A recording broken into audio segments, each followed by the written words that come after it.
Welcome back to the Jeremiah Show. My special guest today, Jessica Sula. Hi She there. plays Orbison in Yes. Wayward. Hi, Jessica. Hi. Welcome back. So, Orbison is also, let always so me, funny to say. well, I'm having a great time talking to you, and I wanted to let the listeners know you know Jessica Sula, but let me give out a couple of her credits here. So, she played Grace Blood Mhm. in the third generation of the British television series Skins, and was in the M. Night Shyamalan-directed horror film Split. That was scary. Mm. Was Her it? her first big screen leading role was in Honeytrap, which was Oh, the story of a 15-year-old girl who sets up the murder of a boy who is in love with her. In 2017, she filmed the indie feature Big Fork, where she played Emily. that I And don't know where that movie went, by the way. Big Fork, you don't know where it I have went? no idea. And He, it's so funny trying to tell people that in a British accent that you're filming Big Fork. They're like, "What are you saying?" And I'm like, "Never mind, it's fine." because Big Fork's in Montana, isn't it? It was. We filmed it in Montana. It was very Shining-esque. It was in an off-season ski resort. And I can't bloody hell, I can't remember the director's name. He is very sweet. Bentley, I want to say. He was a very sweet guy. I was literally on it for like a couple of scenes, but I would be stuck in this, everyone would be filming and I was stuck alone. And they'd always take all the food with them. So I was bloody hungry for They would take about the a food. month. Take the food Okay. to location. Okay. Is this so you don't know where it went? Does that mean I you don't don't know know where where to that see it? movie went. I have no Okay, idea. I I found it on IMDb. Let's see mean, no where way. you, yes, where can you watch it? I don't think I'm you gonna can watch it find out. anywhere. Where can you watch Big Fork? That's gone. That one's gone. That got But that's funny how you, so yeah, with your British or your English accent, or big is it fork. They were like, "I'm sorry, what are you doing?" I was like, "Nothing." nothing? Made some Okay, good where mates on it though. Um, yeah, you can't. You're right. You can't Yeah, see it that. anywhere. I'm looking right Mhm. now. And It's got to be apparently, somewhere. no, no, listen to this. This is funny with that movie because people, it's so interesting when you make movies and you gain friends from them, and then like years later, you guys are doing other things, and people ask you, "How did you meet?" It's like, "Oh, we met on this really random film that really just went to dust. I don't know where that went." And but apparently, my mate Alex saw it.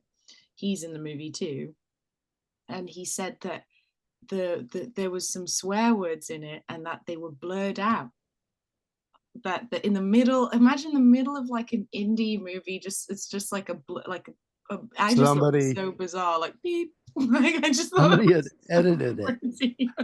Do you know I lived in a little town in I lived in Montana, but I also lived in this little town of Oregon, and the theater was owned Mhm. by the church in town.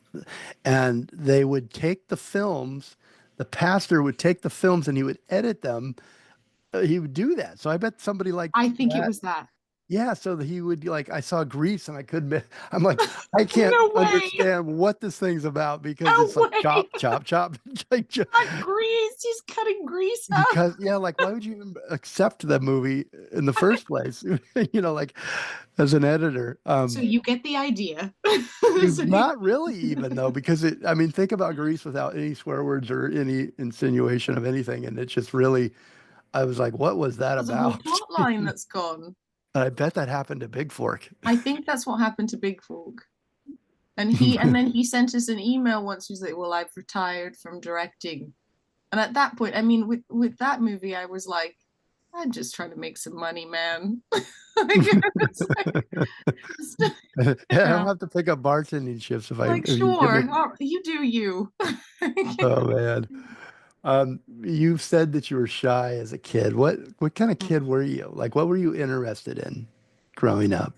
um, well, I was always my family was pretty nomadic growing up, so my dad, for the beginning of the relationship with my mother, and like when I was just on Earth, he was doing a lot of boat building projects because he's a boat builder. Boat building? Yes, yes. Oh, that's cool. So we were in Maine for a bit, and he also like learned how to sail, and they met in New York City, and he was doing like sailing jobs in New Mhm. York, and then he got a job on an island off the coast of Grenada called Carriacou, and we lived there for a while as a tiny kid, and that I think is like my most. I have like very vivid memories of living on that island. That was really special. And he Were was you alone a lot? Were you left to I your own imagination, or did you have a lot of friends? I was very much like at that was sort of a peak time where I was left alone a lot, and also I was also the only kid with my parents, so I became like we became very close. Like I was always, talking to them and trying to do impressions of who they were hanging out with, and Hmm. I was also moving around with various. I guess what I'm trying to say is it's lonely being an only child, but that was like a good time where I could be put in a school with other kids. They'd always like plot me in a school like I had to just be put in another school with kids, put in another school with kids, with my cousins, with this family member I'm just now getting to know, then over here, and you can hear it in my accent growing up in like home videos. It goes from like Trini to British to American to the it like keeps ebbing and flowing because my parents are just trying to figure out where they wanted to So settle. you have a really good ear then, it sounds like you can pick up Yes, how to adapt with the pronunciation, the language. I would say so because it was fully put in me with survival mode. I Mhm. wish I spent more of that time really learning other languages because I feel I would have been prime for it. But, I'm very passionate about learning other languages now. So I guess that's where that came from too. Were Um, you interested in people as a kid? Did you yes. study people? Yes, I did. I loved to study people. That was my favorite thing to do because I Good. was sort of by myself and I would Yeah. try and make friends. I think at a certain point I was actually very gregarious and outgoing. Um, and then, the more you move around, the more uncertain things become a little bit as a Hmm. child. But I had a good sort of balance, but I just liked being in my own world. So I also am now looking back thinking maybe I alienated myself at times because I just liked being in my own world. Yeah. Well, it's a good world to be in, I think. Hmm. What type of people do you remember being drawn to a particular type of people, or now are you drawn to a particular type of people? Were they outgoing? Were they things that you weren't, or were they things that just had different characteristics and character traits that you just drew you to them? I think everyone was just a big character. I mean, one thing about the boat community is you're just going to meet actual Yeah. modern day pirates, like you are going to meet them. Like there was so many like salty dog men that I thought were fascinating. And I Yeah, think I they thought one guy, I'm trying to remember what I used to call him. My mom will remember. I thought he was John Smith from Pocahontas. I was absolutely enamored. He was just probably just like a blonde man that I thought was amazing. And he worked on the boat. And there was also this other friend of theirs that used to do these. He was like this big bearded guy, like just like the classic big bearded dude who was, the yeah, guy from Maine with with yeah, an axe very, and a very much checkered so. shirt. And he loved to Yeah. do magic tricks. I'm trying to remember his name too. But they was just drawn to very big characters, but when I look back, maybe I was just a child amongst a lot of adults, so they were all big, just Hmm. via stature. They were just bigger than me. So I And had did that draw you to acting? Did you, I mean, the time alone, the big imagination and the studying of characters and people, and do you think that brought you to acting, or when was there a time where you said, "This is what I want to do," and your parents, you already stated that they supported it, right? That's what you're going to do. yeah. when I would distinctly remember it when I loved watching movies, because when you are by yourself a lot or your parents then have a job and you're being left alone, you're going to another place, you I would be put in front of the television, I'd watch a movie or I'd read. I was a very good reader. So I think I just assumed I could do that honestly from a really young age, like around 7. I just thought Mhm. I could do this. And when my parents were living more in New York for their stint in like the city, I did a bit of like child modeling, but my mother said I was very badly behaved one day, so she just never ever brought me back. She was like, There I'm goes not my doing that. modeling career. Yeah, she was like, you're not doing that. I could not stand it. You're just running around not listening to me. Um, so I always knew because I liked it, and my dad is a very natural performer. Like he is a good storyteller too. Mhm. He wanted to do acting when he was younger, so he I was always aware of it, and it just suddenly hit me when I was in schools doing certain drama clubs or just running around. I'd like to be the center of attention, I guess, when I wanted to be. Um, Mhm.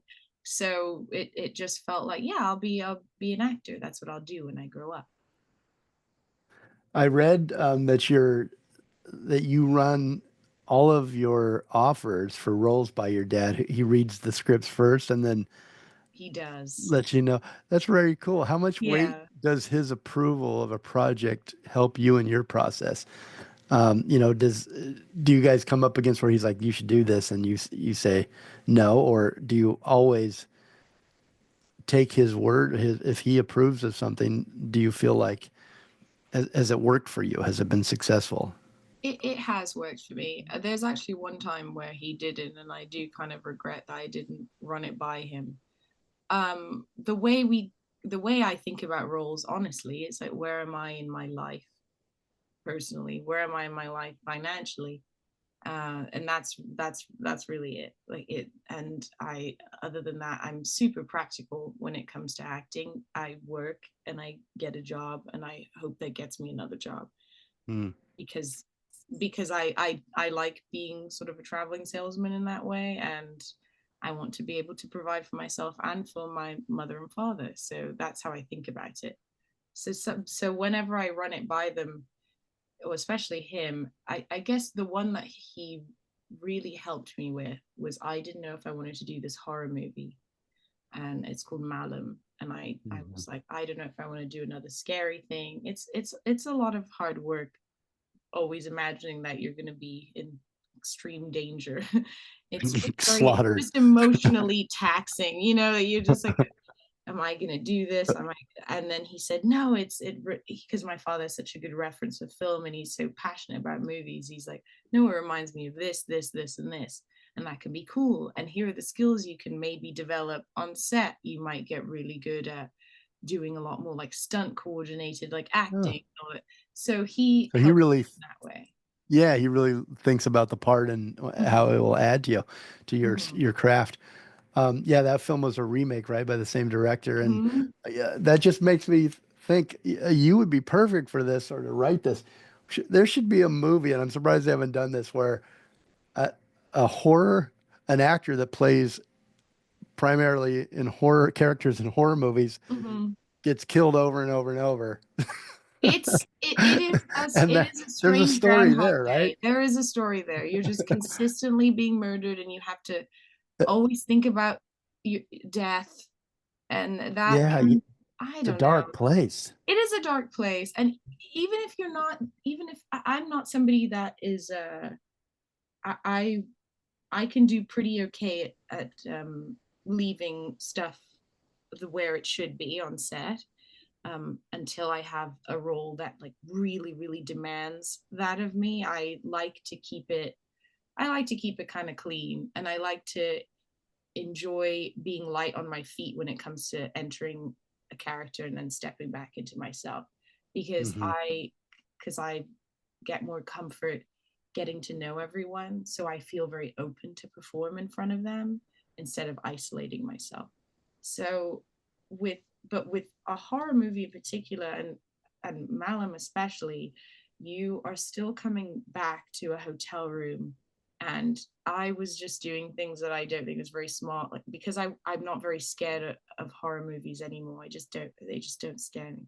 I have to think about other things. So I'll just like read really sad, true stories, really just natural disasters where everything went wrong. Just put myself in a really sad headspace so I can have some underlying sense of dread and hope that that comes through on screen. Um, and Which I can't be that realized, fun either, all and by no, yourself in a I hotel room don't on think, set. no, I won't do that anymore. That one was a lesson learned. I, Um, I yeah. think you've answered this, but maybe we can go a little bit deeper.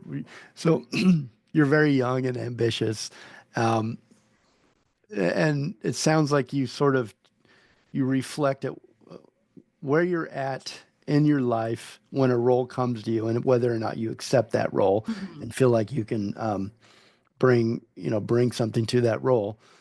Do you know where you want to go? Is that It feels Um, like you're that type of person where you're always looking and you've got an idea where you want to go, or is that something that yes. you reflect on much? I do know where I want to go. I may say that, I mean, I do and I don't. I would like I would love to just keep working and keep being challenged with characters that uh like demand sort of like a shaping, you know. I would Hmm. love to work on projects that are with people that are passionate about the job. I mean, in a perfect world, I would love to be able to get something that can help me keep my insurance. And then I can spend a couple years just either helping my friends with their projects or being of service to other people that I don't know who have a project coming up. Like that would be the dream, like experimenting with different ways of filming, going to remote locations, like all sorts of things. I'd love a bit more responsibility to be put in the ring a lot more, you know. Hmm. So I do see that for myself.